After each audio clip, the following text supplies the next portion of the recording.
সঙ্গে বিএনপি সহ সারা দেশের কেউই আর আওয়ামী লীগকে দেখতে চায় না বলে মন্তব্য করেছেন দলের মহাসচিব মির্জা ফখরুল ইসলাম আলমগীর। চট্টগ্রামে বিএনপি আয়োজিত তারুণ্যের সমাবেশে এই কথা জানিয়েছেন তিনি। তরুণরাই ফ্যাসিস্টদের পালাতে বাধ্য করেছে, গণতন্ত্র ফেরাতে আবার জেগে ওঠার আহ্বান জানান মির্জা ফখরুল।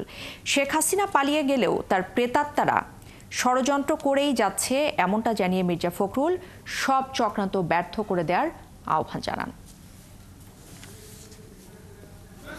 একটি কথা সবসময় মনে রাখতে হবে যে দেশের স্বাধীনতা সার্বভৌমত্ব বিক্রি করে আমরা কোনো মতেই কোনো কিছু করতে দেব না। বাংলাদেশের প্রশ্নে আমরা আপোষহীন, যে কারণে আমাদের নেতা বলেছেন সবার আগে, কি বলেছেন জোরে বলতে হবে তো, সবার আগে, সবার আগে। উনি বলেছিলেন ফায়সালা হবে কোথায়? রাজপথে, তাই না? হয়েছে ফায়সালা। উনি বলেছিলেন টেক ব্যাক, টেক ব্যাক। আর এইবার বলেছেন সবার আগে বাংলাদেশ।